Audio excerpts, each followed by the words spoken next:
In the sunlit dining room of a colonial New England home, a 78-year-old retired history professor was about to face the most painful betrayal of his widowhood. What started as a traditional Father's Day gathering took a shocking turn when he came face to face with the raw calculation behind his daughter-in-law's seemingly concerned smile. Harold Westfield wasn't your typical aging widower.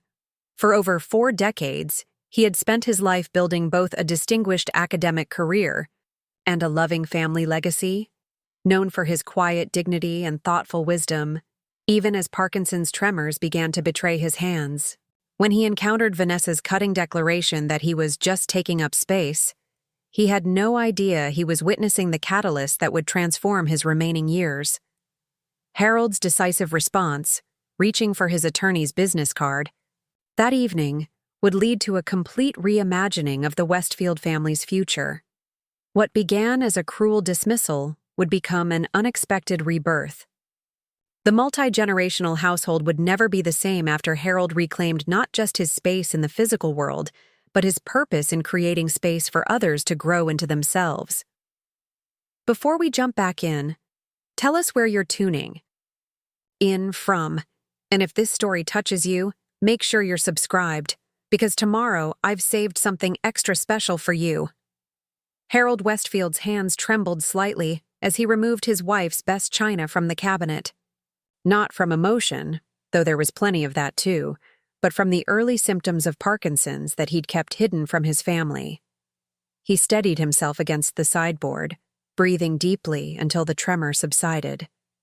2 years without Marion, and still, he set the table as meticulously as she once had, matching the forks to the invisible ruler's edge she'd have used. Father's Day. The irony wasn't lost on him. A day meant to honor him that had somehow transformed into an obligation, a dutiful checkmark on his children's calendars.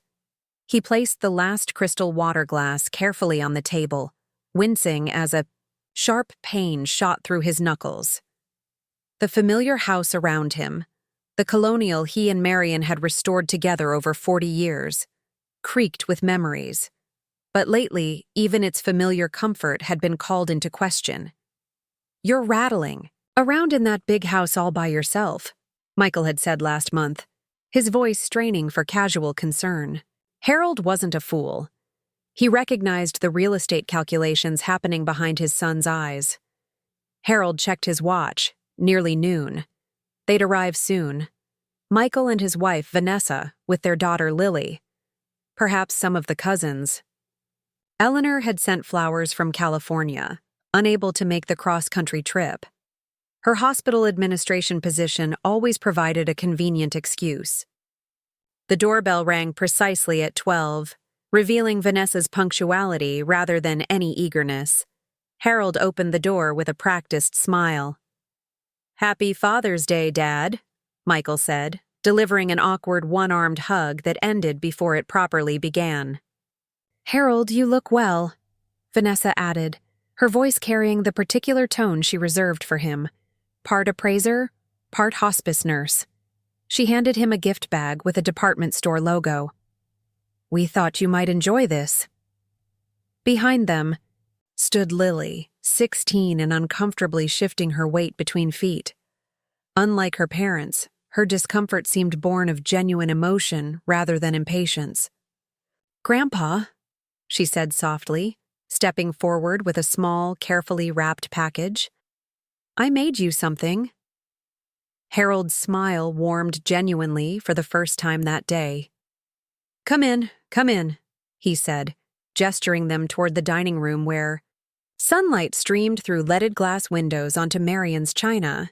The roast was slightly overdone, another thing Marion would have managed better, but no one commented.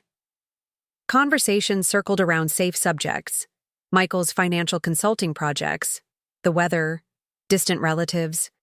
Harold noticed how Lily kept glancing at the empty chair where Marion had always sat, as if she too felt the absence like a physical thing. "Uncle Thomas called this morning," Harold mentioned, referring to his oldest friend who had earned the honorary title from the children long ago. "He's back from his Alaska trip." "That's nice," Michael replied, barely looking up from his plate. Speaking of trips, we were talking about that European river cruise you mentioned last Christmas. Maybe it's time to book it? Harold speared, a carrot with his fork. Perhaps next year. I've been busy with my department reunion planning. But you've been retired for what, 8 years? Vanessa set down her water glass carefully. Isn't it time to focus on enjoying your retirement properly? I am enjoying it properly, Harold replied, feeling the first prickles of defensiveness. The university history department still values my input. Of course they do, Vanessa smiled thinly. But you know what I've been thinking? She didn't wait for Harold to respond. This house requires so much maintenance. The stairs, the yard. It's a lot for one person. There's a lovely new assisted living community in Berkshire Hills. Modern amenities, activities, people your own age. The silence that followed hung heavy. Harold set down his fork, the sound against china unnaturally loud. I have no interest in assisted living, he said quietly. Dad, just consider it, Michael jumped in. These places aren't like they used to be. They're like resorts now. I'm perfectly capable of managing my own home. Harold's voice remained calm, though his hand had begun to tremble again beneath the table. He clenched it into a fist. But you're all alone here, Vanessa pressed, gesturing around the dining room with its high ceilings and antique furnishings. This house was designed for a family, not a widower. It's just what, Vanessa? Harold's eyes fixed on his daughter-in-law. It's just wasteful, she finished, her true feelings breaking through her careful veneer. All this space for one person. All this maintenance and expense? And for what? Michael cleared his throat uncomfortably. Vanessa has a point, Dad. We worry about you. Practically speaking, Harold interrupted. This is my home. Vanessa's expression shifted, the mask of concern slipping entirely, as irritation flashed across her face. You know, Harold, sometimes I think you're just being stubborn for the sake of it. You're just taking up space here while the rest of us have to plan our lives around your refusal to be sensible. The words fell like stones into the room. Vanessa! Michael's shock seemed genuine, but Harold noticed his son made no move to actually contradict her. Harold looked across at his daughter-in-law, seeing clearly for the first time the calculation behind her gaze. Not concern for his welfare, concern for his assets. In the sudden silence, he became acutely aware of Lily, who had gone completely still, her eyes wide as she stared at her mother. I think, Harold said with a calmness that surprised even himself, that Father's Day dinner is concluded. Dad, she didn't mean, Michael began. I know exactly what she meant. Harold's voice held no anger, only a profound weariness. He stood, steadying himself against the table. Thank you for coming. I'm rather tired now. The awkward shuffling that followed, Vanessa's half-hearted apology that contained no actual remorse, Michael's embarrassed mumbling, the scraping of chairs, felt distant, as if Harold were observing it all from somewhere far away. Only Lily's goodbye registered fully, her whispered, I'm sorry, Grandpa, carrying more genuine emotion than everything else combined. He closed the door behind them, listening to the sound of Michael's BMW pulling away before allowing his shoulders to slump.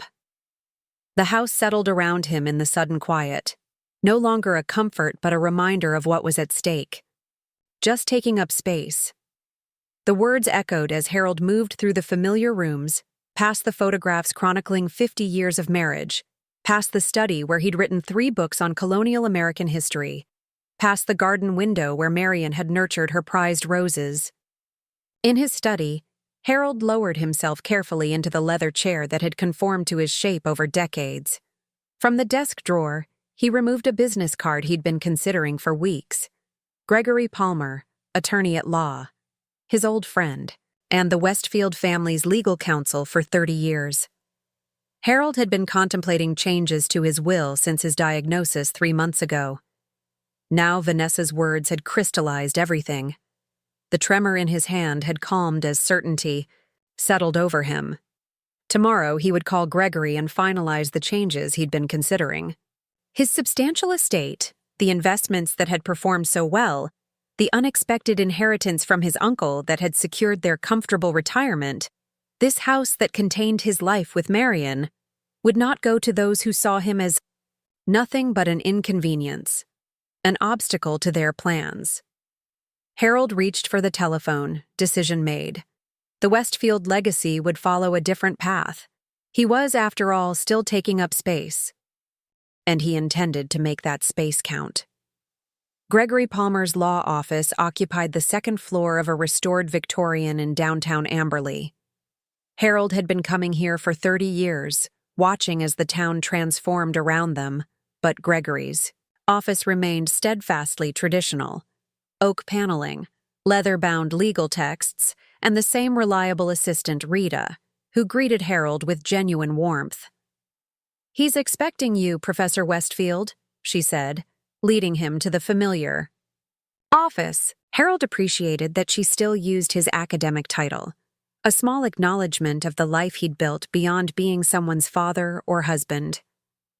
Gregory stood as Harold entered, concern evident in the lines around his eyes. They had known each other since Gregory handled Marion's father's estate decades ago. "Harold, good to see you," Gregory said, shaking his hand firmly before gesturing to a chair. "Rita mentioned you sounded rather urgent on the phone." Harold settled into the chair, leaning his cane against the desk, a concession to his condition he'd only recently accepted. "I've made my decision about the will changes we discussed." Gregory nodded, taking his own seat. "I've drawn up the documents based on our preliminary conversation. But I have to ask, are you certain about the proportions? It's quite a significant redirection of assets." "I'm sure," Harold replied, his voice steady despite the slight tremor in his left hand. "I want the bulk of my estate to go to the university's history department scholarship fund and the arts center Marion always supported. Michael and Eleanor will receive the insurance policies and some investments, enough to be comfortable, but not enough to wait around for me to die. And the house? That's the part I've been reconsidering. I think it should go to a trust, with conditions." Gregory raised an eyebrow. "May I ask what prompted this acceleration of your plans? When we spoke last month, you were still deliberating." Harold's mouth tightened. Father's Day provided some clarity. He explained the dinner confrontation, Vanessa's comment, and Michael's failure to defend him. Gregory listened without interruption, his expression darkening. "And there's something else you should know," Harold added, flexing his trembling fingers. "I've been diagnosed with Parkinson's disease, early stages but progressive." Gregory's professional demeanor softened. "I'm very sorry to hear that, Harold. Does the family know?" "No, and that's intentional. Vanessa would use it as ammunition for her assisted living campaign." "You should consider telling them eventually," Gregory advised gently. "For practical reasons, if nothing else. I will, when I'm ready." Harold straightened in his chair. "But this decision isn't about my diagnosis. It's about recognizing who values me beyond what I can provide them." Gregory nodded, then gestured to the documents on his desk. "I understand. Let's finalize these changes then. I've included the medical directive you requested and the power of attorney designation." As they worked through the legal details, Harold felt a weight lifting. Each signature was an act of reclaiming control, not just of his assets, but of his dignity. When they finished, Gregory walked him to the door. "Harold," he said quietly, "as your attorney, I've executed your wishes. But as your friend, I hope you'll consider this. Sometimes family deserves a chance to do better." Harold nodded, though uncertainty didn't factor into his decision. "They'll have that chance, but on my terms now." The house felt different. When Harold returned, as if his decision had somehow altered its very atmosphere, he hung his coat carefully and checked his phone, finding 3 missed calls from Michael and a text message from Lily that made him smile despite everything. "Grandpa, we're doing family history projects for school. Could I interview you? Your stories are way better than the boring stuff in textbooks." Lily. He typed a careful reply, still unaccustomed to the tiny keyboard. "I'd be delighted. When would you like to come by?" Before he could set the phone down, it rang in his hand. Michael. Harold considered letting it go to voicemail but finally answered. "Hello, Michael." "Dad." Michael's voice carried forced cheerfulness. "Just checking in after yesterday. Wanted to make sure you're doing okay." "I'm fine," Harold replied, keeping his tone neutral. "Look, about what Vanessa said, she was just concerned. She didn't mean it the way it came out." Harold noted the lack of a genuine apology. "Did she tell you to say that?" A telling pause. "No, of course not. We both feel terrible about how things ended." "Michael," Harold said, surprising himself with his directness. "When was the last time you made a decision without considering Vanessa's reaction first?" "That's not fair, Dad. Marriage is about compromise." "Yes, it is. But it's also about standing up for what's right." Harold sighed. "I appreciate the call, but I have plans this afternoon." After they hung up, Harold sat in momentary stillness, absorbing the reality that his son, the little boy who had once followed him adoringly around campus, had become someone he barely recognized. His phone chimed with Lily's reply. "Tomorrow after school? Around 4?" Harold smiled, typing back his agreement. At least one Westfield still seemed to have her priorities straight. Thomas Chen's apartment in the faculty housing complex reflected his practical nature, furnished simply but with carefully chosen pieces from his travels. The chess set they'd been using for decades sat ready on the table between 2 comfortable chairs. "You seem more settled today," Thomas observed, studying Harold's expression as they arranged the pieces. "Something's changed since you called me yesterday." Harold moved his first pawn. "I finalized my will this morning." Thomas nodded, making his own opening move. "The redistribution you mentioned?" "Yes, the bulk to charitable causes with controlled portions to Michael and Eleanor."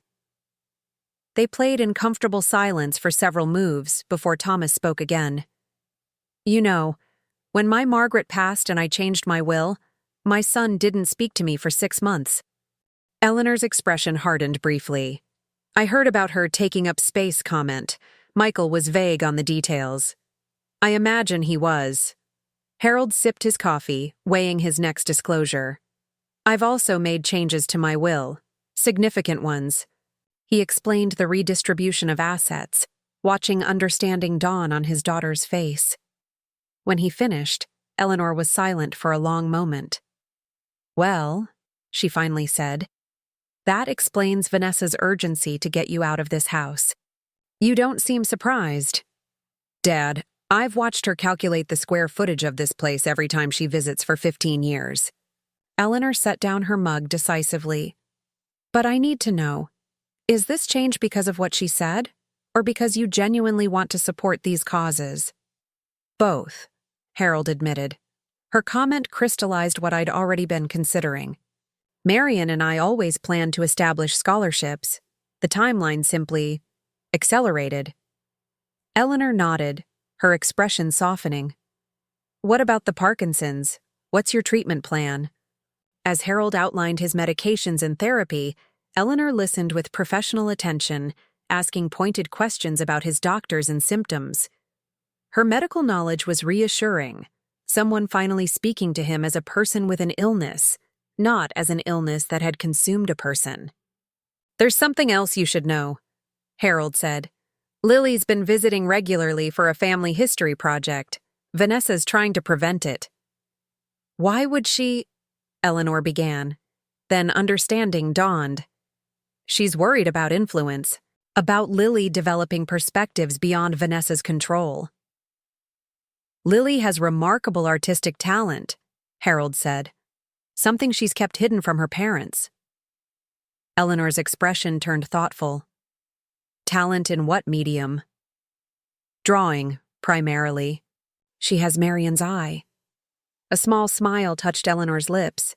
That must infuriate Vanessa. Talent she can't monetize or control. Harold found himself smiling in return, the first genuine moment of lightness he'd felt in days. His hand trembled slightly as he reached for his coffee, and he couldn't quite suppress a grimace as stiffness shot through his arm. Eleanor noticed immediately. How often does that happen? More frequently lately, Harold admitted. There was a significant episode the other day. Dropped and broke my favorite mug. Eleanor's eyes held concern but not pity, a distinction Harold appreciated deeply. Have you considered what accommodations you might need if you stay here? Some adjustments might be necessary, even if Vanessa's solution is self-serving. I've thought about it, Harold acknowledged, but not decided anything. I imagine decision-making is complicated when someone else is trying to make decisions for you. Eleanor reached out, covering his trembling hand with her own steady one. Let's agree on this. Whatever changes happen, they'll be your choices, not theirs. Harold felt something tight in his chest loosen slightly. Thank you. Michael arrived unannounced that afternoon, clearly surprised to find Eleanor's rental car in the driveway. Harold watched from the study as his children greeted each other on the porch. Eleanor's hug reserved, Michael's posture defensive. I'll make myself scarce, Harold said, retreating toward the kitchen. I suspect you two have things to discuss. Eleanor found Michael in the living room, examining family photographs with uncharacteristic attention. Hospital emergency? He asked, gesturing to her presence. Family emergency, she corrected, sitting across from him. Though not the one you described on the phone. Michael shifted uncomfortably. Dad's health is declining. You can see that. Yourself. What I see, Eleanor replied, her voice level but firm, is our father being pressured by your wife while you stand by. That's not fair, Elle. We're concerned about his well-being. Are you? Or are you concerned about this house? Sitting empty once he moves out? Michael's face flushed. How dare you suggest— I suggest nothing, Eleanor interrupted. I'm stating what I observe. When did you become Vanessa's puppet, Michael? The bluntness of the question landed like a physical blow. Michael stood, anger and shame warring on his face. You have no idea what our lives are like. You live 3,000 miles away. You visit twice a year. You don't get to judge. I'm not judging your life choices, Eleanor replied, remaining seated. I'm questioning why you're not standing up for Dad's right to make his own. Before Michael could respond, his phone buzzed. He glanced at the screen, his expression shifting. Vanessa's on her way over. She wanted to take you to lunch. How thoughtful, Eleanor said dryly. A recruitment lunch. She wants to explain our concerns properly. She thinks I'm not expressing them well. Eleanor studied her brother, seeing the conflict beneath his defensiveness. When was the last time you expressed any thought Vanessa hadn't vetted first? The question hung in the air between them, unanswered but not unacknowledged.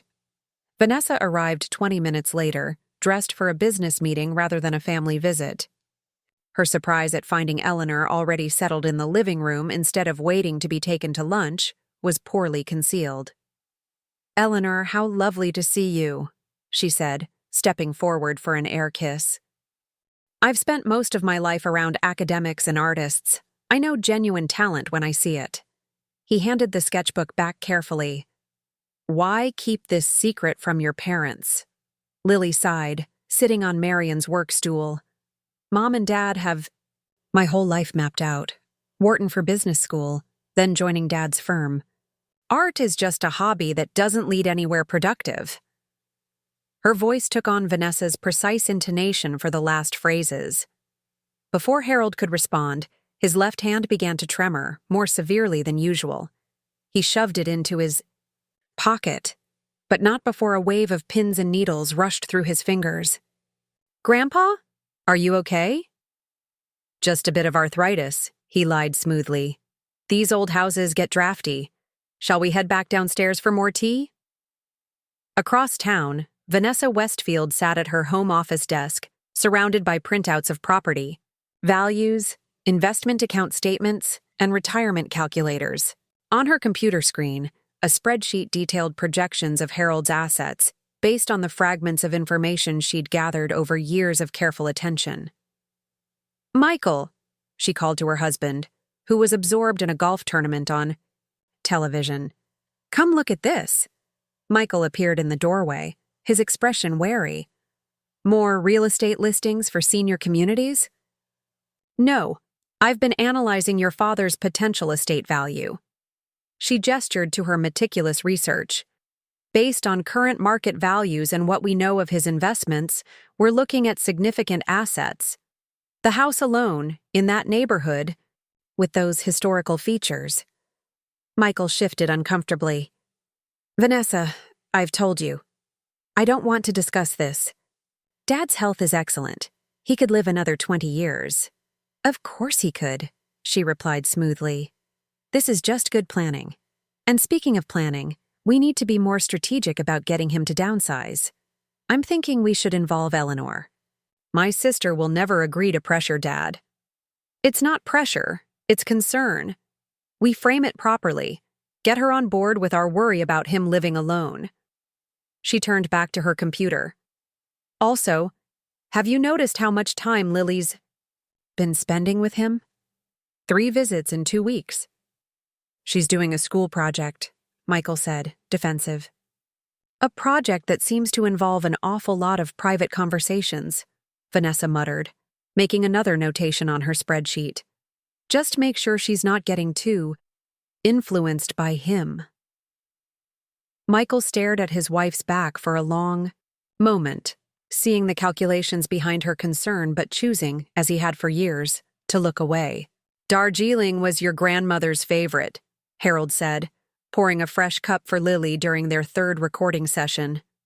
As he extended his arm, the tremor returned suddenly, causing tea to slosh over the rim onto the table. "Shoot," he muttered, quickly setting down the pot and reaching for a napkin. Lily's observant eyes caught the trembling hand before he could hide it. "That doesn't look like arthritis, Grandpa." Harold dabbed at the spilled tea, avoiding her gaze. "Just a bit of shakiness. Happens when you get older. My friend Emma's grandpa has something similar. He has Parkinson's." Her voice was gentle, but direct, another quality she shared with Marion. Harold looked up, meeting her eyes. In that moment, he recognized something in her that had been missing in his interactions with Michael for years. Genuine concern, untethered from self-interest.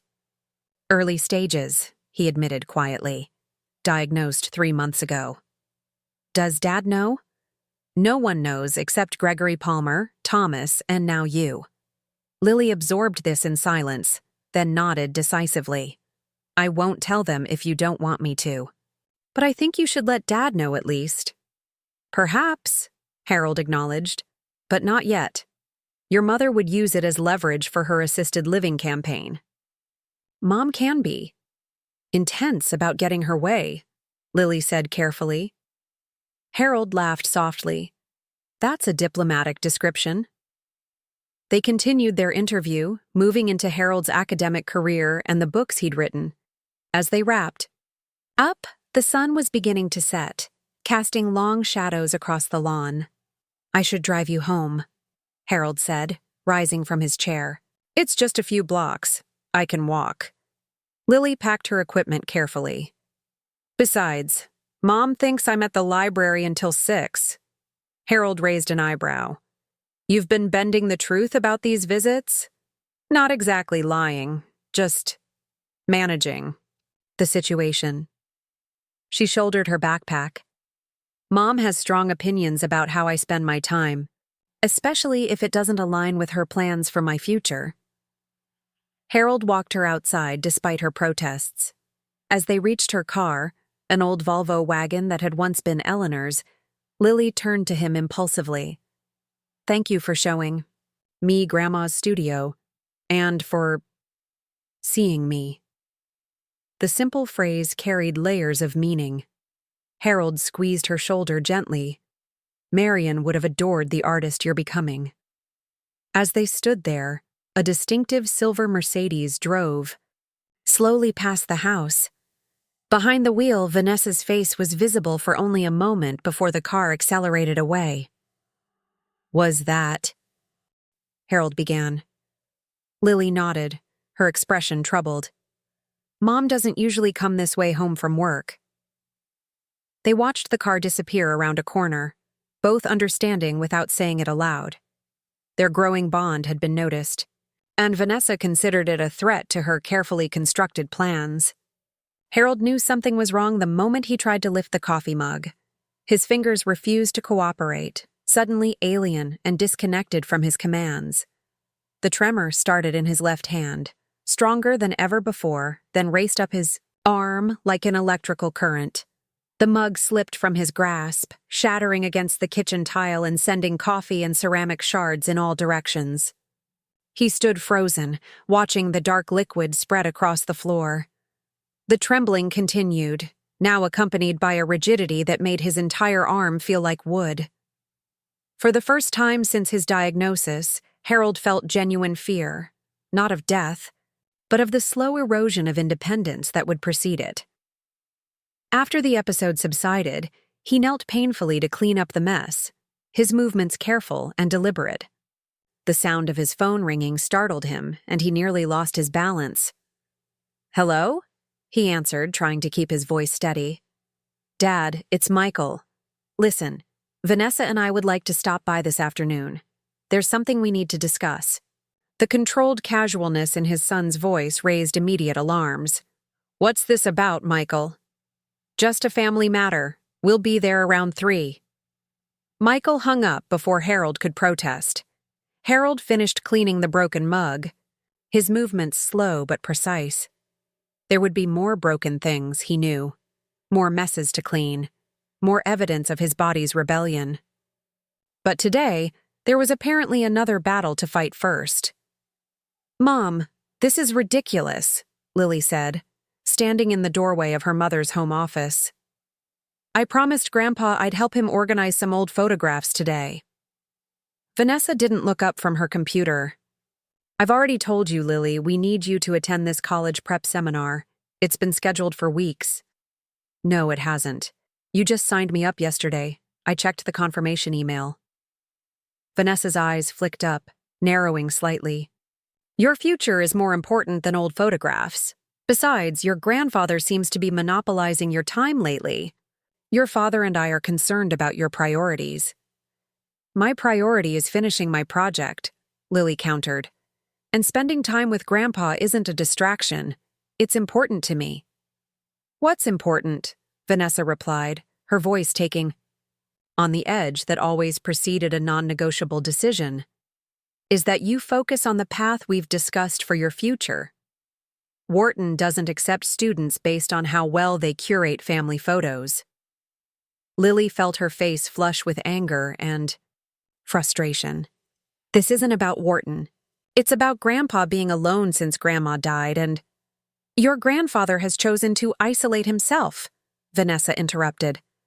"He could be in a vibrant community with people his own age, but he insists on rattling around in that mausoleum of a house. That's his choice, but it doesn't mean you need to enable it." Lily stared at her mother, suddenly seeing the calculation behind every concern. "This is about the house, isn't it? And his money." Vanessa's expression hardened. "That's an extremely disrespectful thing to say, Lily. Go get ready for the seminar. We leave in 20 minutes. At precisely 3 o'clock, Michael's BMW pulled into Harold's driveway, followed by another car Harold didn't recognize. From his study window, he watched Vanessa emerge from the passenger seat, her posture radiating determination. Michael followed more reluctantly. From the second car came Harold's cousin Judith and her husband Robert, flying monkeys summoned to add weight to whatever intervention this was meant to be. Harold composed himself in his chair, hands carefully arranged, on the desk to hide any tremors. When Michael knocked and entered without waiting for a response, Harold was prepared.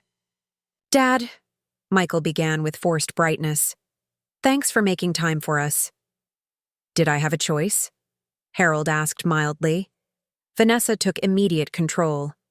"Harold, we've asked Judith and Robert to join us because we're all concerned about you, living alone in this house, especially after Michael mentioned you've been having some episodes." Harold's eyes shifted to his son, who had the grace to look uncomfortable. "Episodes?" "Lily mentioned you seemed shaky when pouring tea," Michael said, "and you've been using a cane more often. So this is an ambush about my health." Harold's voice remained calm, though anger simmered beneath. "It's not an ambush," Judith interjected, her tone overly gentle. "It's family concern. Robert and I went through this with his father. There comes a time when living alone isn't practical. Or safe," Vanessa added smoothly. "The stairs alone in this house are a hazard, and maintaining the property." "I manage quite well," Harold replied, "and when I need assistance, I'll arrange for it." "Dad," Michael leaned forward, "we've found an excellent retirement community. Private apartments, full amenities, medical staff on site. We've taken a virtual tour and put down a refundable deposit to hold a unit." The presumption was breathtaking. Harold felt his left hand begin to tremble and pressed it firmly against his thigh. "You made this decision without consulting me?" "We wanted to do the research for you," Vanessa replied. "Make the transition smoother." "And what about the house?" Harold asked, looking directly at her. A flash of something, greed, calculation, determination, crossed Vanessa's face before she controlled it. "Obviously, it would need to be sold. The maintenance alone—" "The maintenance is my concern," Harold interrupted, his voice hardening. "As is my living situation. I appreciate your concern, but I've made my decision. I'm staying here." "Harold," Vanessa's voice took on an edge. "You're not being reasonable. Your health is clearly declining. We all see it, even if you won't admit it." "My health is my business," Harold replied, standing up with deliberate steadiness. "And now, I'd like you all to leave." "Dad," Michael began. "Now," Harold repeated, his professorial authority returning in full force. They left with obvious reluctance, Vanessa barely containing her frustration. As the front door closed behind them, Harold sank back into his chair, suddenly exhausted. The tremor he'd been suppressing broke free, his hand shaking violently against the desk. They weren't wrong about everything. The disease was progressing more quickly than his doctors had predicted. The episode this morning had shaken him more than he wanted to admit. For the first time, Harold wondered if his determination to remain independent was pride rather than practicality. Preparing and narrating this story took us a lot of time, so if you are enjoying it, subscribe to our channel. It means a lot to us. Now back to the story. The doorbell rang that evening as Harold was contemplating a dinner he had little appetite for. He opened it to find Lily standing on the porch, slightly out of breath. "Grandpa," she said, stepping inside quickly. "I'm sorry I couldn't come earlier. Mom made me go to this ridiculous seminar." "Your mother said you couldn't visit anymore?" Harold asked, touched by her determination. "She's been creating obstacles all week." Lily followed him to the kitchen. "I had to tell her I was going to Emma's to study. I only have an hour." Harold felt a surge of affection for this stubborn, principled young woman. "I appreciate you coming, but I don't want to create problems between you and your parents." "They created the problem," Lily replied, then noticed the absence of a cane. "You're walking better today." "Good days and bad days," Harold said, not elaborating on the morning's episode. Would you like some tea? As he reached for the kettle, the phone rang. Hello? Dad, it's Eleanor. His daughter's voice carried across 3,000 miles, with surprising clarity. Is everything all right there? Why wouldn't it be? Harold asked, though he suspected the answer. Michael called. He said. She hesitated. He mentioned some concerns about your health, and something about a disastrous Father's Day dinner I wasn't told about. Harold sighed, gesturing for Lily to sit. Your brother is overreacting. Vanessa made some unfortunate comments, and now they're on a crusade to move me into assisted living. Eleanor was silent for a moment. I've booked a flight. I'll be there Thursday. Eleanor, that's not necessary. Dad, she interrupted with the directness that had always reminded him of himself. I should have visited months ago. Something doesn't feel right about all this, and I want to see for myself. After hanging up, Harold found Lily watching him with concern. Is Aunt Eleanor really coming? Thursday, he confirmed. Apparently your father has been making phone calls. Good, Lily said firmly. Aunt Eleanor will straighten things out. She never lets Mom push her around. Harold smiled despite his weariness. Your aunt does have a spine of steel when needed. Thomas's reaction the next day during their chess game was less reassuring. You need to tell them about the Parkinsons, Harold. So Vanessa can use it as ammunition? No, thank you. Thomas moved his bishop with decisive precision. If you don't control the narrative, they will. Hiding your condition only gives them more power when it eventually comes out. And it will. Harold studied the board, seeing parallels to his current situation. Move, countermove. Sacrifice and strategy. Eleanor arrives Thursday. Perhaps then. Eleanor was always the sensible one, Thomas agreed. But don't wait too long. Your silence helps no one, least of all yourself. Harold nodded, making his move on the board as he contemplated the more significant moves ahead. The family dynamics were shifting rapidly, pieces relocating across the board. Eleanor's arrival would change the game entirely, and Harold found himself simultaneously dreading and anticipating the confrontation to come. Eleanor Westfield arrived with the morning light, her rental car pulling into Harold's driveway just as the sun crested the maple trees. Harold watched from the window, struck by how much his daughter resembled Marion. The same decisive movements, the same clear-eyed assessment of her surroundings. She'd cut her hair shorter since Christmas, and there was a new confidence in her bearing that hadn't been there before the divorce. You look terrible, were her first words after he opened the door, though her hug was fierce and genuine. Hello to you too, Harold replied, returning the embrace. Eleanor pulled back, studying him with the clinical eyes she'd developed during 2 decades in hospital administration. When was the last time you had a decent night's sleep? 1983, I believe, he answered dryly, taking her suitcase. Coffee? They settled in the kitchen, the house quiet around them. Eleanor had always been the most perceptive of his children, and Harold felt her gaze cataloging details. His slightly unsteady hands, the new cane propped by the door, the prescription bottles he hadn't bothered to hide. So, she said, cradling her mug, are you going to tell me what's really going on, or do I need to piece it together myself? Harold considered deflection out of habit, then abandoned the idea. I have Parkinson's disease. Early stages, but progressing. Eleanor absorbed this with a small nod. How long have you known? 3 months, Gregory knows, and Lily. But not Michael.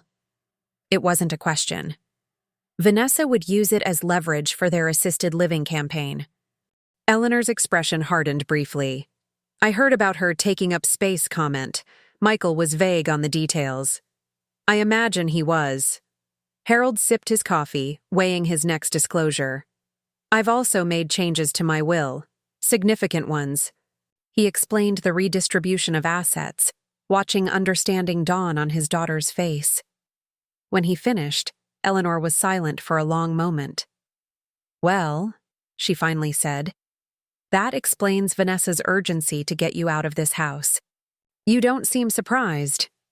"Dad, I've watched her calculate the square footage of this place every time she visits for 15 years. Eleanor set down her mug decisively. "But I need to know, is this change because of what she said, or because you genuinely want to support these causes?" "Both," Harold admitted. Her comment crystallized what I'd already been considering. Marion and I always planned to establish scholarships. The timeline simply accelerated. Eleanor nodded, her expression softening. "What about the Parkinsons? What's your treatment plan?" As Harold outlined his medications and therapy, Eleanor listened with professional attention, asking pointed questions about his doctors and symptoms. Her medical knowledge was reassuring, someone finally speaking to him as a person with an illness, not as an illness that had consumed a person. "There's something else you should know," Harold said. "Lily's been visiting regularly for a family history project. Vanessa's trying to prevent it." "Why would she?" Eleanor began. Then understanding dawned. "She's worried about influence, about Lily developing perspectives beyond Vanessa's control." "Lily has remarkable artistic talent," Harold said. "Something she's kept hidden from her parents." Eleanor's expression turned thoughtful. "Talent in what medium?" "Drawing, primarily. She has Marion's eye." A small smile touched Eleanor's lips. That must infuriate Vanessa, talent she can't monetize or control. Harold found himself smiling in return, the first genuine moment of lightness he'd felt in days. His hand trembled slightly as he reached for his coffee, and he couldn't quite suppress a grimace as stiffness shot through his arm. Eleanor noticed immediately. "How often does that happen?" "More frequently lately," Harold admitted. "There was a significant episode the other day. Dropped and broke my favorite mug." Eleanor's eyes held concern but not pity, a distinction Harold appreciated deeply. "Have you considered what accommodations you might need if you stay here? Some adjustments might be necessary, even if Vanessa's solution is self-serving." "I've thought about it," Harold acknowledged, but not decided anything. "I imagine decision-making is complicated when someone else is trying to make decisions for you." Eleanor reached out, covering his trembling hand with her own steady one. "Let's agree on this. Whatever changes happen, they'll be your choices, not theirs." Harold felt something tight in his chest loosen slightly. "Thank you." Michael arrived unannounced that afternoon, clearly surprised to find Eleanor's rental car in the driveway. Harold watched from the study as his children greeted each other on the porch. Eleanor's hug reserved, Michael's posture defensive. "I'll make myself scarce," Harold said, retreating toward the kitchen. "I suspect you two have things to discuss." Eleanor found Michael in the living room, examining family photographs with uncharacteristic attention. "Hospital emergency?" he asked, gesturing to her presence. "Family emergency," she corrected, sitting across from him. "Though not the one you described on the phone." Michael shifted uncomfortably. "Dad's health is declining. You can see that. Yourself." "What I see," Eleanor replied, her voice level but firm, "is our father being pressured by your wife while you stand by." "That's not fair, Elle. We're concerned about his well-being." "Are you? Or are you concerned about this house? Sitting empty once he moves out?" Michael's face flushed. "How dare you suggest—" "I suggest nothing," Eleanor interrupted. "I'm stating what I observe. When did you become Vanessa's puppet, Michael?" The bluntness of the question landed like a physical blow. Michael stood, anger and shame warring on his face. "You have no idea what our lives are like. You live 3,000 miles away. You visit twice a year. You don't get to judge." "I'm not judging your life choices," Eleanor replied, remaining seated. "I'm questioning why you're not standing up for Dad's right to make his own." Before Michael could respond, his phone buzzed. He glanced at the screen, his expression shifting. Vanessa's on her way over. She wanted to take you to lunch. How thoughtful, Eleanor said dryly. A recruitment lunch. She wants to explain our concerns properly. She thinks I'm not expressing them well. Eleanor studied her brother, seeing the conflict beneath his defensiveness. When was the last time you expressed any thought Vanessa hadn't vetted first? The question hung in the air between them, unanswered but not unacknowledged. Vanessa arrived 20 minutes later, dressed for a business meeting rather than a family visit. Her surprise at finding Eleanor already settled in the living room instead of waiting to be taken to lunch was poorly concealed. "Eleanor, how lovely to see you," she said, stepping forward for an air kiss. "I was hoping to treat you to lunch at the club." "Another time, perhaps," Eleanor replied pleasantly. "Dad and I have plans this afternoon." Vanessa's smile tightened fractionally. "Of course. Well, since we're all here, perhaps we could discuss our concerns about Harold's living situation." "You seem very focused on where Dad lives," Eleanor observed, her tone neutral. "We're focused on his well-being," Vanessa corrected.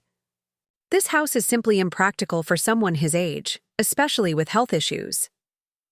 "Which health issues specifically concern you?" Vanessa hesitated, glancing at Michael. "The tremors, the mobility problems. You must have noticed." "I've noticed a man managing the normal challenges of aging, yes." "Normal?" Vanessa's carefully constructed concern slipped slightly. "Eleanor, be reasonable. This house is worth nearly $2 million in today's market. It's sitting here with one occupant who can barely manage the stairs. If we sold it, we could secure him excellent care and still have significant assets to—" She stopped abruptly, seeming to realize she'd revealed too much. "To what?" Eleanor asked quietly. "To ensure his future care," Vanessa finished smoothly. "And eventually to secure Lily's education and future?" Eleanor nodded thoughtfully. "I see your priorities quite clearly now." Later that evening, Harold sat with Eleanor on the back porch, watching fireflies emerge in the gathering dusk. Lily had joined them after school, forming an immediate connection with her aunt that seemed to both surprise and delight her.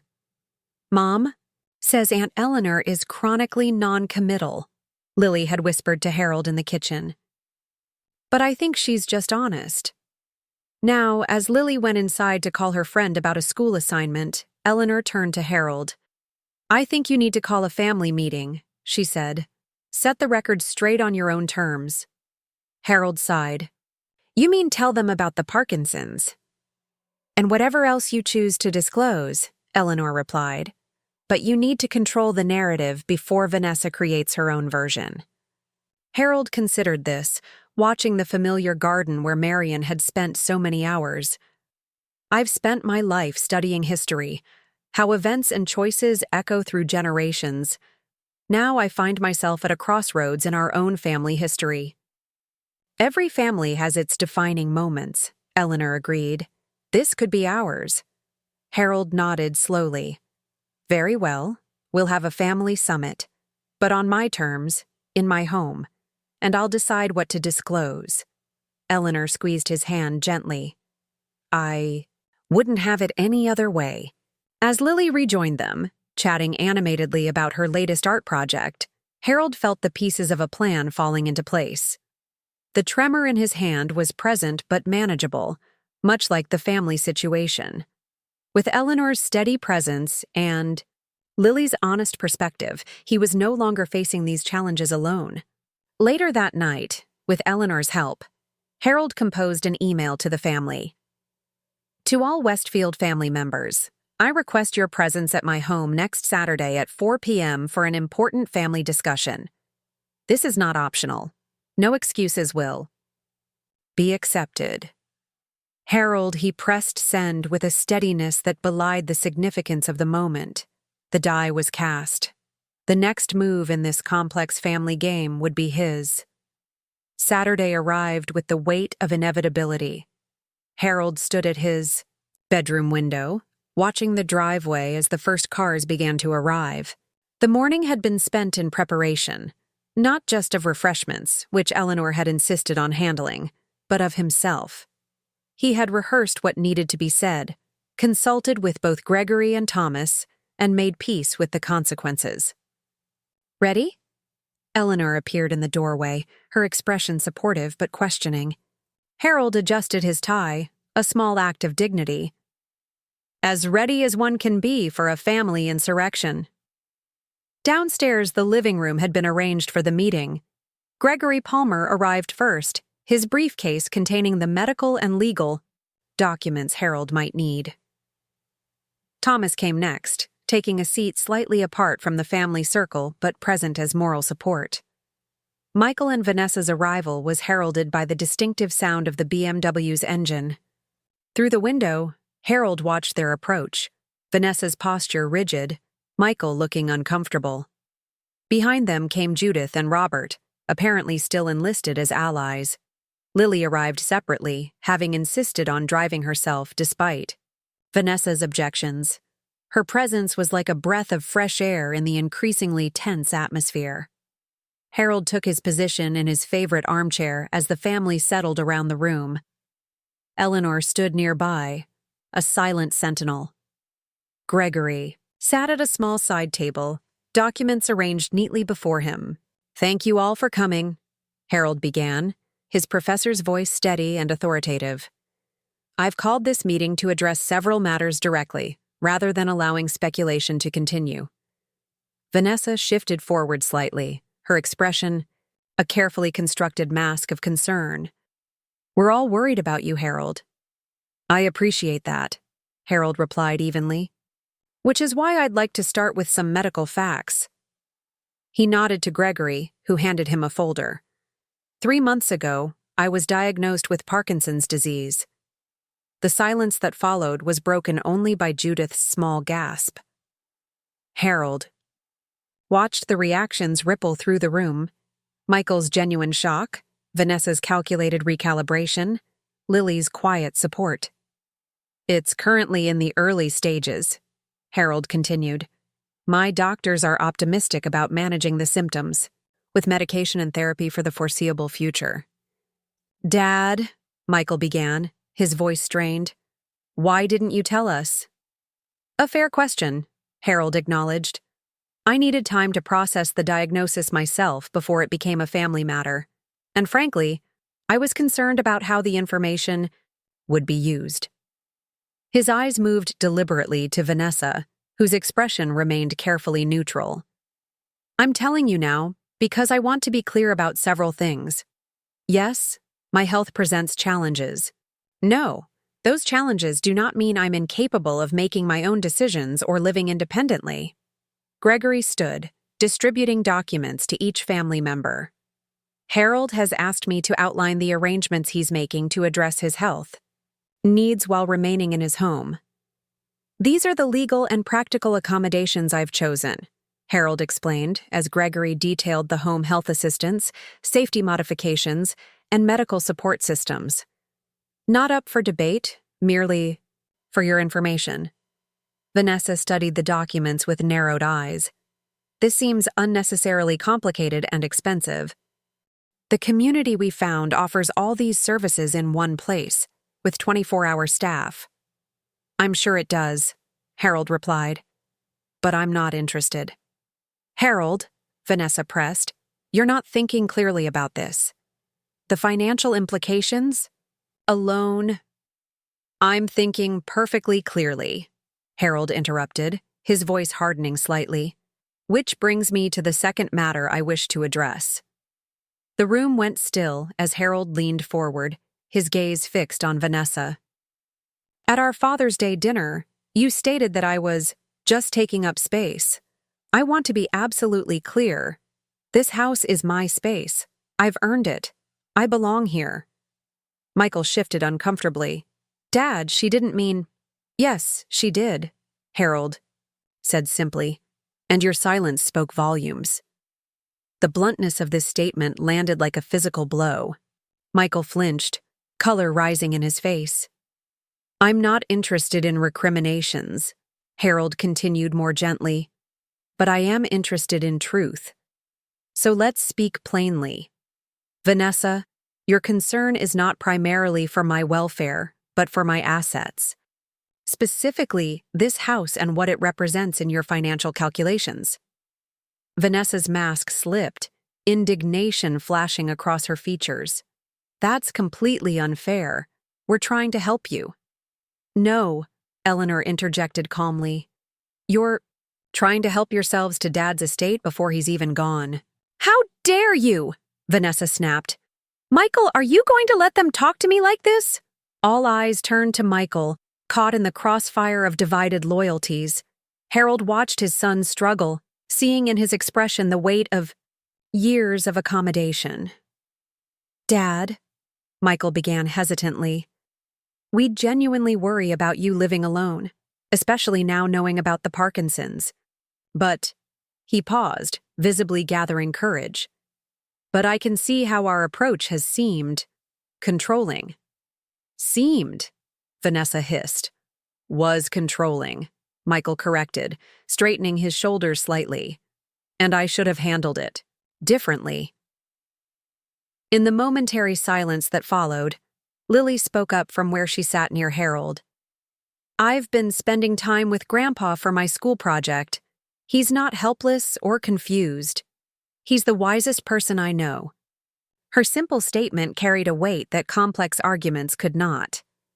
Harold felt a surge of pride as his granddaughter continued. Maybe instead of deciding what's best for him, we should ask what he wants and actually listen. Out of the mouths of babes, Thomas murmured from his corner, a small smile playing at his lips. Vanessa's expression had shifted from indignation to cold calculation. This is all very touching, but it doesn't change the practical realities. Harold's condition will progress. The house will become increasingly unmanageable. When that time comes, Gregory interjected smoothly, Harold has already made provisions. His advance directives and care plans are comprehensive. Without consulting family, Vanessa pointed out. Without consulting those who will be responsible when... I've made my own arrangements, Harold interrupted firmly. You won't be responsible for me, financially or otherwise. The implication of this statement hung in the air. Harold had not revealed the will changes specifically, but the message was clear. Expectations of inheritance should be revised. I've built my life on the premise that history matters, Harold continued, his voice steady despite the tremor visible in his left hand. How we treat each other becomes our legacy. What we value shapes what we leave behind. He paused, looking around at each family member. I value my independence. I value honesty. And I value those who see me as more than an inconvenience or a balance sheet. The room had grown utterly still, the weight of his words settling over everyone present. Even Vanessa seemed momentarily at a loss. I'm not asking for anything unreasonable, Harold concluded. Just respect for my choices and my dignity. Is that something we can agree on? In the silence that followed, it was Michael who spoke first, rising from his seat to stand beside his father's chair. Yes, we can, he said, his voice gaining strength. Dad, I'm sorry for not speaking up before, for letting things get to this point. The simple apology, clearly not rehearsed or prompted, shifted something in the room's atmosphere. Judith and Robert exchanged glances, distancing themselves slightly from Vanessa's position. Eleanor's stance relaxed fractionally. Lily beamed. Only Vanessa remained rigid, her expression a careful mask once more. If you're all finished with this emotional display, she said coolly, perhaps we could discuss practical next steps. The practical next steps have already been outlined in the documents Gregory provided, Harold replied. My decisions are made. This meeting wasn't called to negotiate them, merely to communicate them. With that definitive statement, the family summit began to disperse. As people moved toward the refreshments Eleanor had prepared, the rigid meeting formation dissolved into smaller conversations, Harold noticed Vanessa pulling Michael toward the hallway, her expression tight with controlled anger. From his chair, Harold watched them go, knowing this wasn't the end, but rather a new beginning. He had spoken his truth. He had reclaimed his space. Whatever came next, he would face it standing firmly on ground of his own choosing. The week following the family summit brought changes to Harold's house that went beyond the practical accommodations being installed. There was a new energy, a sense of purpose and connection that had been missing since Marion's death. Eleanor had extended her stay, postponing her return to California to help implement the home assistance plan Gregory had outlined. More surprisingly, Michael began appearing regularly, sometimes with tools in hand, offering to help with projects around the house. "The banister needs reinforcing," he said one morning, arriving unannounced with lumber and a toolkit. "I noticed it was a bit wobbly last time I was here." Harold watched his son work, seeing glimpses of the boy who had once followed him eagerly around the workshop. "Your mother would appreciate this," he said quietly. "She always said you had craftsman's hands." Michael looked up, surprise and pleasure crossing his face. "She did?" "She did. Said you had the patience for precision work that I lacked." They fell into a companionable rhythm, working together on small repairs around the house. Harold noted that Michael never mentioned Vanessa during these visits, a deliberate omission that spoke volumes. Meanwhile, Lily had taken Harold's suggestion to heart. "You really think we could use Grandma's studio?" she asked, her voice a mixture of excitement and reverence. "She would have wanted it," Harold replied. "Art spaces need artists." Together, they began the careful process of transforming Marion's studio from a shrine to a living workspace. They sorted through supplies, organized canvases, and cleaned away the accumulation of dust. Harold found himself sharing stories about Marion's creative process as they worked, memories that had been too painful to revisit before. "She always said the light in here was perfect," he explained, watching Lily position a drawing table near the north-facing windows. "Something about how the shadows fell." Lily nodded, understanding instantly. "It's because of how the maple trees filter the sunlight. It creates this amazing diffused quality." Harold smiled, hearing in her observation echoes of Marion's artistic sensibility. For the first time in 2 years, the studio felt alive again. Across town, Vanessa Westfield sat in the office of Lawrence Mitchell, Esquire, her posture rigid with determination. "I appreciate you seeing me on short notice," she said, handing him a thick folder. "The situation with my father-in-law has become concerning." Mitchell, a silver-haired attorney with a reputation for aggressive tactics, examined the contents with practiced efficiency. "You've been thorough," he observed, flipping through pages of notes, photographs, and printed emails. "I believe in documentation," Vanessa replied. "As you can see, there's a clear pattern of cognitive decline alongside the Parkinson symptoms." What Mitchell saw was a carefully curated collection of evidence. Photographs of Harold with his hand trembling, looking confused or tired. Notes detailing moments of forgetfulness or irritability. Private medical information she had no right to possess. "Your father-in-law's attorney is Gregory Palmer," Mitchell noted, reading from one document. "He's well-respected, conservative, and completely under Harold's influence," Vanessa added. "They've been friends for decades." Mitchell leaned back, studying her. "What exactly are you seeking here, Mrs. Westfield?" "Protection for a vulnerable elderly man," she replied smoothly, "and proper consideration for the family's input regarding his care and estate." Mitchell's smile never reached his eyes. "Of course. Let's discuss strategy." Harold knew something was wrong the moment he heard Vanessa's voice in the hallway. He had been working with Lily in the studio when the sharp click of heels on hardwood announced an unexpected visitor. "Hello?" he called, setting down his brush. "Harold?" Vanessa appeared in the doorway, her surprise at finding him in the studio poorly concealed. "I was just dropping off some things for Michael. He left his medication at home." Her gaze swept the transformed space, lingering on Lily's drawings displayed on the wall. "How domestic." Lily tensed beside him, her comfort in the space immediately disrupted.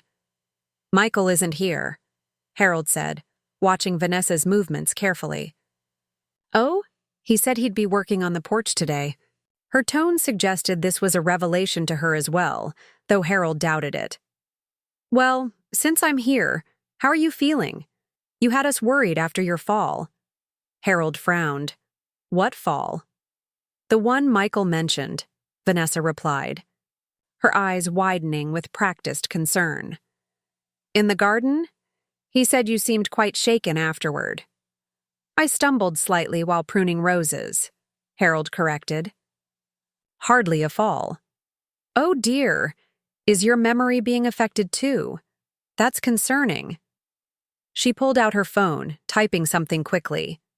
"I should make a note to tell Dr. Winters." "Who is Dr. Winters?" Harold asked, feeling increasingly uneasy. "The specialist Michael and I consulted about your condition," Vanessa replied absently, still typing. "Given the family history of dementia on Marion's side, we wanted expert input." Harold felt a flash of anger.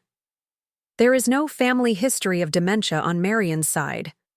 Vanessa looked up, her expression all innocence. "No? I could have sworn Michael mentioned." "Well, perhaps I misunderstood." After she left, Lily turned to Harold with worried eyes. "Grandpa, she was being weird, and taking pictures when she thought I wasn't looking." "I noticed," Harold replied grimly. "She's gathering evidence," Thomas confirmed during their next chess match.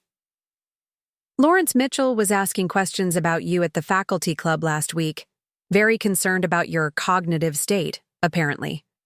"Mitchell?" Harold's hand paused over a bishop. "He's known for contesting wills and challenging competency." Thomas nodded gravely. "Exactly. And Vanessa cornered me after your meeting, asking detailed questions about your behavior since Marion died. Whether you'd seemed confused or paranoid." Harold made his move, his expression troubled. "Gregory warned me this might happen." "Speaking of Gregory," Thomas said, capturing Harold's night, "he called me yesterday, suggested you might want to undergo a full cognitive assessment, create your own documentation before she builds her case." Eleanor found Harold in the key garden that evening, sitting on the bench where he and Marion had spent countless summer evenings. "I've been offered a position at Westridge Memorial," she said, settling beside him. "Chief of Operations."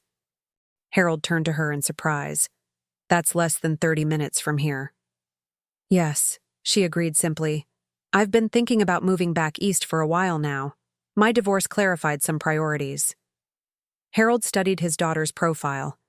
"So like Marion's." "You don't need to upend your life for me, Eleanor." "I'm not," she replied firmly. "I'm building the life I want. It happens to include being closer to family, the parts of family worth being close to." Harold smiled, covering her hand with his. Marion would approve. "She always did have excellent judgment," Eleanor said, returning his smile. "Unlike Vanessa, whose judgment is currently being exercised in questionable ways." She showed him her phone, displaying an email from a colleague at her California hospital. "She's been contacting medical professionals in my network, seeking consultation about cognitive decline in Parkinson's patients, specifically how it might affect financial decision-making." Harold sighed. "She's nothing if not persistent." "She's dangerous," Eleanor corrected, "and becoming more so as she gets desperate." The transformation of Marion's studio continued despite Vanessa's intrusions. Harold found unexpected joy in watching Lily's artistic confidence grow as they worked together. She had begun a series of drawings based on the family stories he'd shared, capturing moments of Westfield history with remarkable insight.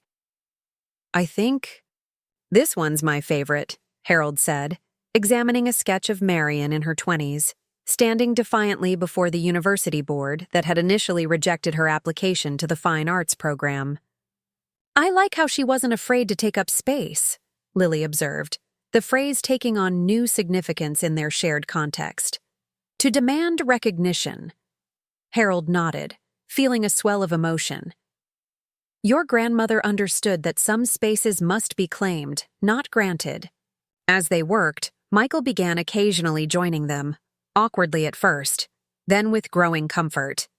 He helped build storage shelves for Lily's supplies and listened to Harold's stories with the attention he'd rarely given them as a child. One afternoon, Harold overheard Michael on the phone in the hallway, his voice uncharacteristically firm. "No, Vanessa, I won't do that. Because it's wrong, that's why. I don't care what Mitchell said, I'm not going to spy on my own father." The divide between husband and wife was widening, fault lines that had perhaps always existed now cracking open under pressure. When Gregory arrived the following Monday, his expression was grave. "We need to talk, Harold. Mitchell has been making inquiries about contesting any recent changes to your will on grounds of diminished capacity." Harold nodded, unsurprised. "Thomas warned me. I've scheduled a comprehensive cognitive assessment with Dr. Lewis at the University Medical Center," Gregory continued. "She's the leading expert in the region and completely independent. We need to establish your competency definitively before Mitchell can build his case." "I'll be there," Harold agreed. "Anything else I should know?" Gregory hesitated. "Be careful, Harold. Mitchell plays hardball, and Vanessa seems willing to go to extraordinary lengths. Document everything. Don't be alone with her if you can help it." After Gregory left, Harold stood at the window watching the garden where generations of Westfields had played, celebrated, mourned, and lived. The house that had once felt like a mausoleum now hummed with renewed purpose. He would not surrender, it or his autonomy, without a fight. Later that evening, as he helped Lily arrange her drawings for her school exhibition, Harold realized that in trying to preserve her inheritance, Vanessa had inadvertently given him a greater gift, the reclamation of genuine family bonds based on love rather than obligation. Michael Westfield had never considered himself a brave man.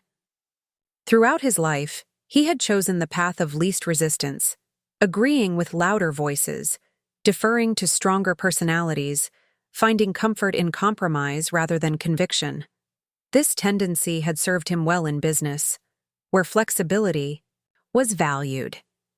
In his personal life, it had slowly eroded his sense of self.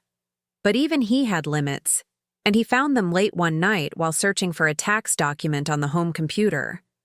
What he discovered instead was a folder labeled HW Estate, containing something far more disturbing than financial records. Vanessa had created a detailed dossier on Harold, photos documenting his tremors, recordings of conversations edited to emphasize moments of hesitation or confusion, email exchanges with Lawrence Mitchell outlining a strategy to contest Harold's will, and, most damning of all, a memo detailing plans to have Harold declared mentally incompetent. "If we move quickly," Vanessa had written, "we can petition for conservatorship before he completes the cognitive assessment Palmer has arranged. Once we have legal authority, we can prevent any further changes to estate planning and begin appropriate liquidation of assets." Michael sat motionless before the glowing screen, a strange calm settling over him. The choice before him was suddenly, painfully clear. For once in his life, there was no comfortable middle ground to occupy. The next morning, Michael arrived. At his father's house unannounced, finding Harold and Eleanor having breakfast on the porch. "I need to show you something," he said without preamble, placing a flash drive on the table between them. "It's about Vanessa, about what she's planning." Harold regarded his son steadily. "You look like you haven't slept." "I haven't," Michael acknowledged, his voice rough with emotion. "Not since I found these files." Eleanor plugged the drive into her laptop, and together they reviewed the evidence of Vanessa's scheme. Michael watched their expressions shift, from concern to anger to resolve, feeling simultaneously ashamed of his complicity and relieved to have finally chosen a side. "I should have seen this coming," Harold said quietly when they finished. "The signs were there." "We all should have," Eleanor replied, her tone measured but fierce. "The question is, what do we do now?" "I've already done it," Michael said. Both turned to him in surprise. "I called Gregory this morning. He's preparing to counter any legal action Vanessa might take, and—" He hesitated, then continued with newfound determination. "I've told Vanessa I know everything, that it stops now." "How did she react?" Harold asked. Michael's laugh held no humor. "Not well. She gave me an ultimatum. Either support her, plan, or end our marriage." A heavy silence fell over the porch. Harold reached across the table to grasp his son's hand, noting with quiet pride that it was Michael's grip that was steady now, while his own trembled slightly. "Whatever happens," Harold said, "you've done the right thing." Michael nodded, his throat tight. For once. The confrontation with Vanessa that evening was everything Michael had expected and worse. Their home, a modernist showcase that had always felt more like a statement than a sanctuary, echoed with accusations and ultimatums. After, "Everything I've done for this family," Vanessa hissed, pacing their bedroom as Michael packed a suitcase. 15 years of managing your career, cultivating the right connections, planning our future, and you choose him?" "I'm choosing integrity," Michael replied, forcing himself to meet her gaze. "Something I've compromised for too long." "Integrity?" Vanessa's laugh was brittle. "What about loyalty to your wife, to our plans? Plans that include manipulating my father, having him declared incompetent, stealing his autonomy along with his assets?" Michael zipped the suitcase with deliberate calm. "That's not a plan, Vanessa. It's a crime." Her expression hardened into something cold and unfamiliar. "If you walk out that door, don't expect to come back. I'll make sure you regret this choice." Michael lifted the suitcase, suddenly feeling lighter than he had in years. "The only thing I regret is how long it took me to make it." 3 days later, as the legal battle lines were being drawn, Harold collapsed while tending his roses. Eleanor, who had been working in the kitchen, heard the crash of a terracotta pot and rushed outside to find her father unconscious on the garden path. The following hours passed in a blur of ambulances, emergency rooms, and tense consultations with neurologists. A combination of medication side effects, dehydration, and stress had triggered what the doctors called a significant episode, temporarily affecting Harold's mobility and speech. As Harold lay in his hospital bed that evening, surrounded by monitoring equipment, the family crisis that had seemed so all-consuming was suddenly reframed. Mortality had a way of clarifying priorities. "Dad?" Michael said from his chair beside the bed. "The doctors say you're going to be fine. That this was a temporary setback." Harold nodded, his speech still slightly slurred. "Just dramatic timing." Eleanor managed a smile from the opposite side of the bed. "Always the professor. Even your medical emergencies have narrative structure." A soft knock at the door announced Lily's arrival. She entered hesitantly, carrying a large portfolio case and looking pale with worry. "Grandpa," she whispered, moving to the bedside. "I was so scared when Dad called." "I'm okay," Harold assured her, his hand reaching for hers with more steadiness than it had shown in weeks. "Just got a bit overheated." "I brought something," Lily said, opening her case. "I finished my project. I thought you should see it now." What emerged was a bound collection of artwork, not just sketches, but fully realized drawings interwoven with transcribed stories and photographs.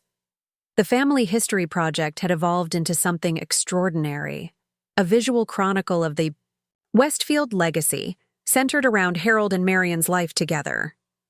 It's called taking up space, Lily explained as Harold turned the pages with careful reverence. Because that's what families do. They take up space in the world, in history, in each other's hearts. Harold's eyes filled as he studied the final image, a portrait of himself in Marion's studio, surrounded by the tools of her art and the tangible remnants of their shared life. Beside it, Lily had transcribed his own words from their interviews. What we leave behind isn't measured in square footage or bank balances. It's measured in the space we create for others to grow into themselves. The hospital room fell silent as the full weight of her achievement registered. This was more than a school assignment. It was a reclamation of narrative. The Westfield. Story told not through Vanessa's lens of assets and acquisitions, but through the authentic connections that had shaped generations. As evening fell, news arrived that Vanessa had filed preliminary paperwork seeking conservatorship over Harold's affairs, citing his hospitalization as evidence of his inability to manage his own care. Gregory Palmer's response had been swift and comprehensive. Medical reports confirming the temporary nature of Harold's episode, documentation of his completed cognitive assessment, which he had passed with flying colors, and affidavits from Harold's doctors affirming his competence. She's overplayed her hand, Gregory told them during his hospital visit. This episode, unfortunate as it is, has actually strengthened our position. The court will see her actions as opportunistic rather than concerned. Michael, who had moved temporarily into Harold's guest room, nodded grimly. She's always been strategic, just never this transparent. Later, as Harold drifted toward sleep, he reflected on the day's events with a clarity that belied his physical exhaustion. His collapse had been frightening, yes, but it had also crystallized something essential. The family he had feared losing was reconstituting itself around shared values rather than shared DNA. Eleanor was putting down roots nearby. Michael had found his moral compass. Lily was blossoming into an artist who understood the power of legacy. And most surprisingly, he himself had found new purpose in the very vulnerability he had tried so hard to hide. "We're taking you home tomorrow," Eleanor told him, adjusting his blankets. "The doctors say there's no reason to keep you here once your medication is stabilized." Harold nodded, already planning what would come next. It was time for complete transparency about his health, his will, and his vision for the Westfield. Legacy. No more half measures or partial disclosures. The family had earned his full trust, just as he had earned theirs. "Good," he replied, his speech clearer now. "There's something I need to tell everyone." Harold's recovery room had once been Marion's sewing space, a small sunlit chamber with windows overlooking the garden she had loved. Michael and Eleanor had prepared it during his brief hospital stay, moving in a comfortable bed and making adaptations for his temporary mobility limitations. As Harold sat propped against pillows, watching the late afternoon light filter through the maple leaves, he felt a sense of completeness that had eluded him since Marion's death. "Everyone's here," Eleanor announced from the doorway. "Are you sure you're up for this?" Harold nodded, adjusting his reading glasses. Some conversations shouldn't wait. With Eleanor's help, he made his way to the living room where the family had gathered. Michael sitting tensely on the edge of the sofa, Lily perched on a cushion near the fireplace, Thomas in his usual armchair. Gregory Palmer stood near the window, a leather portfolio tucked under his arm. The scene reminded Harold of faculty meetings before important votes, the same anticipation hanging in the air. "Thank you all for coming," Harold began, settling into his chair with Eleanor's assistance. "My recent episode has clarified that life offers no guarantees of time. So today I want to share decisions I've already made, rather than leave them as surprises for later."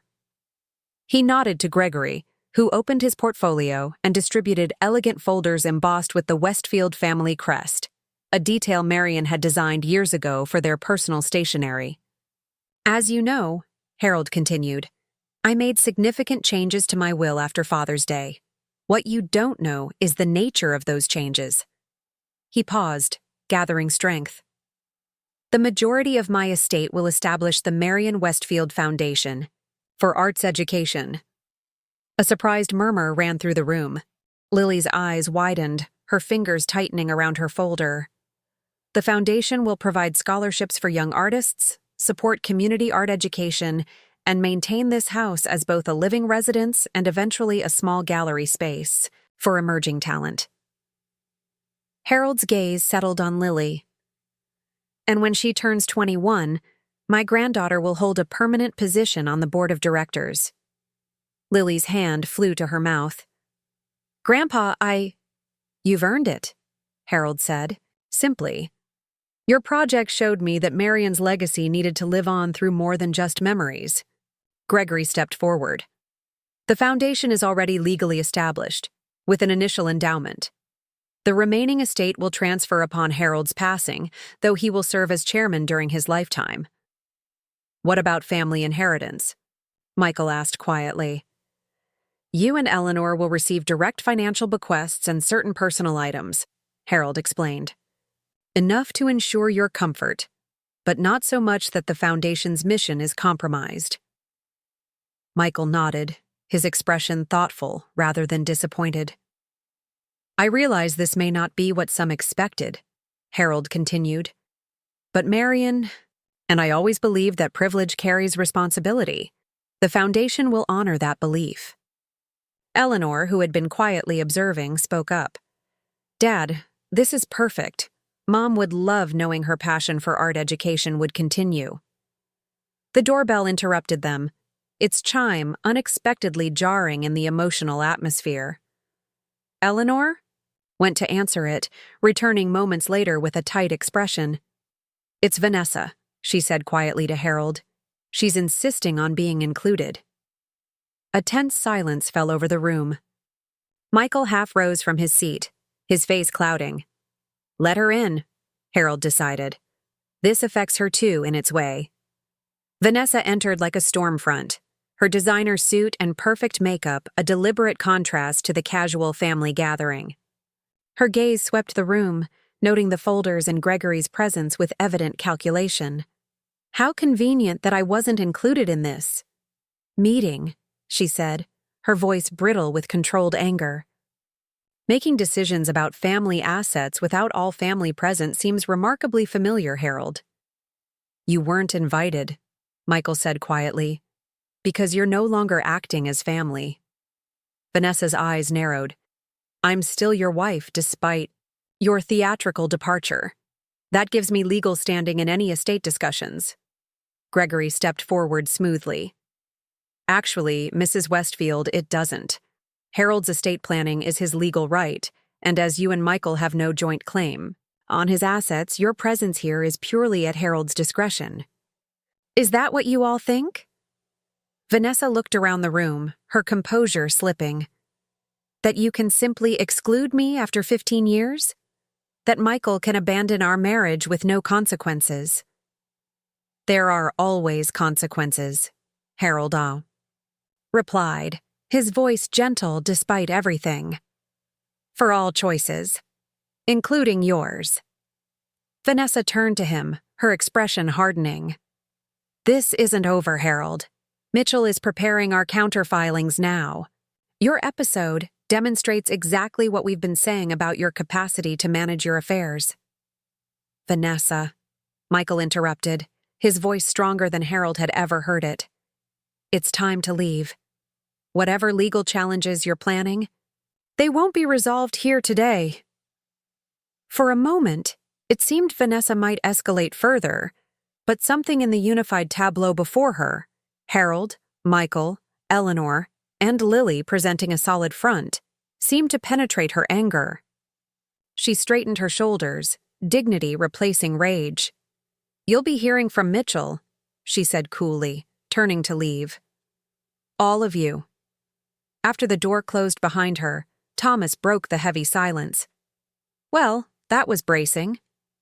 A nervous laugh rippled through the room, releasing some of the tension. She can't really challenge the will, can she? Lily asked, concern creasing her forehead. Gregory shook his head. The foundation was established with careful legal protections. Harold's cognitive assessment is conclusive.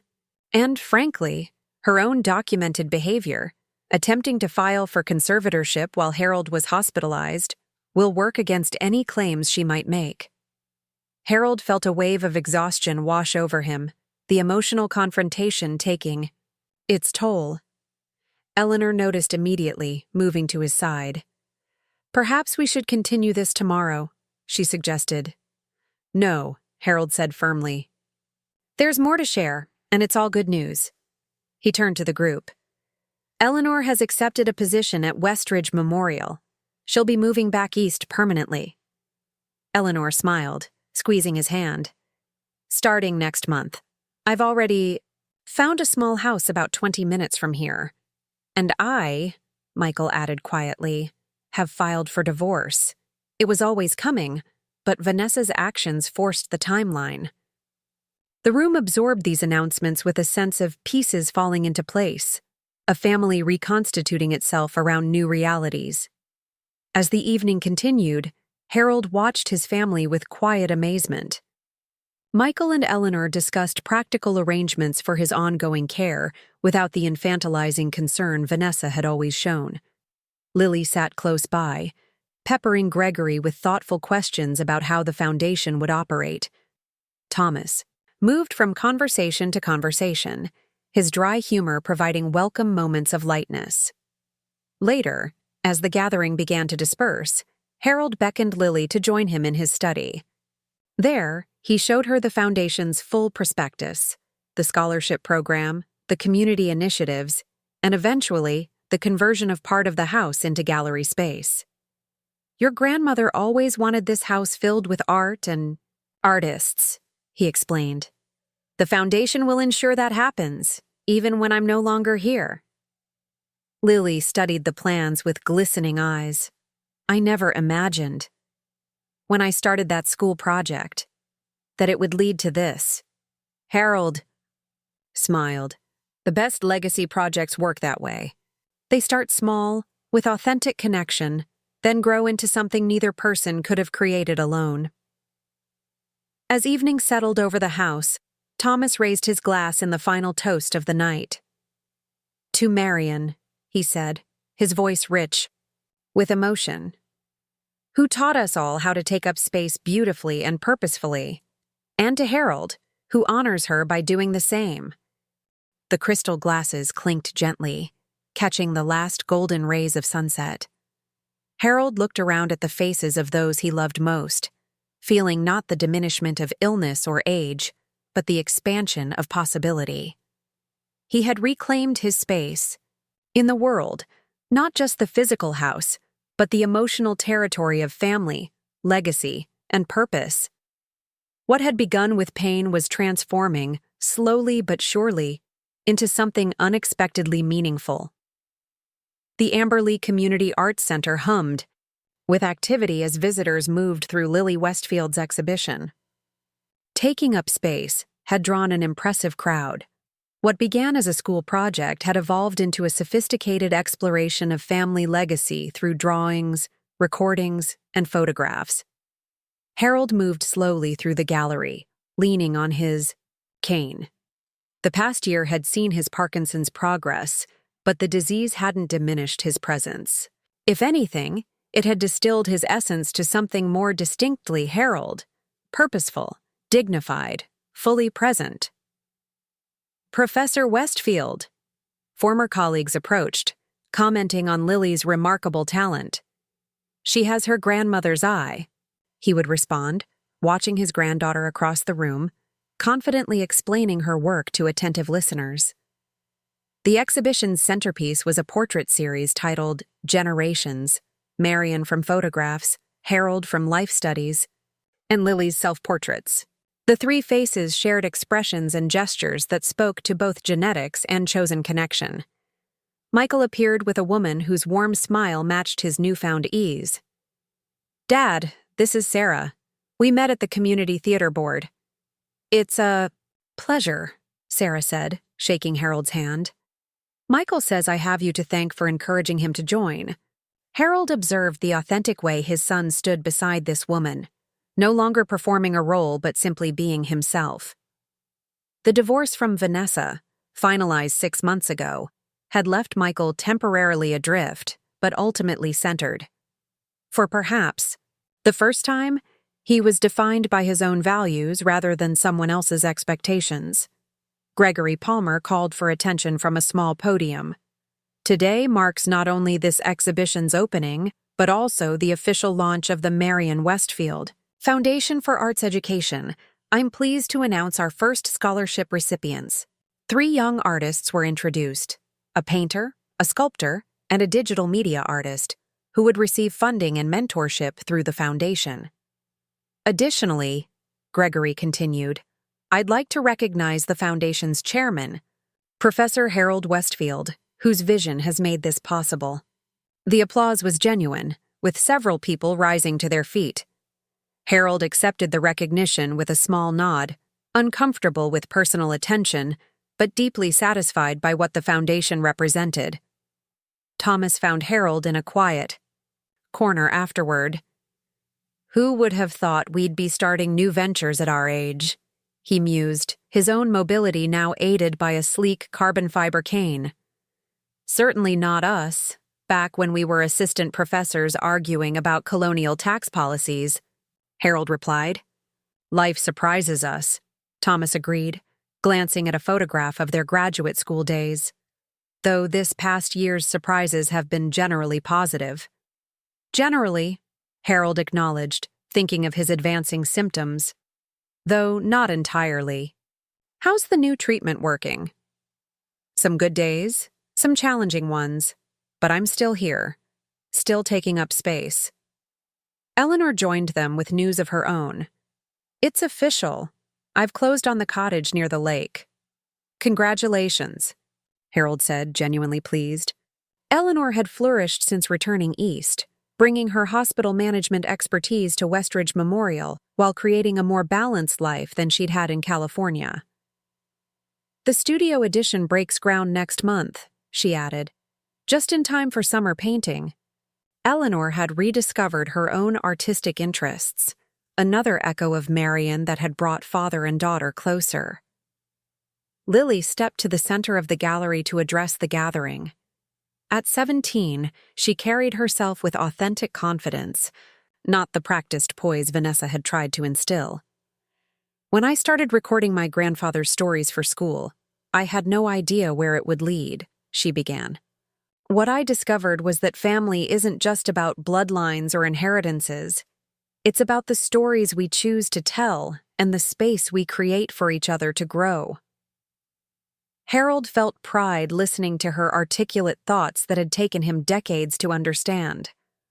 Taking up space, Lily continued, isn't about square footage or possessions.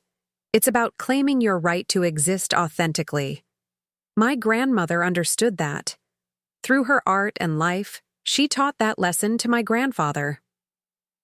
Her gaze found Harold's. And he taught it to me, not through lectures, though as a professor I'm sure he would have given excellent ones, but through his actions. By standing his ground, by valuing what truly matters. The room grew quiet, captivated by this young woman's unexpected wisdom.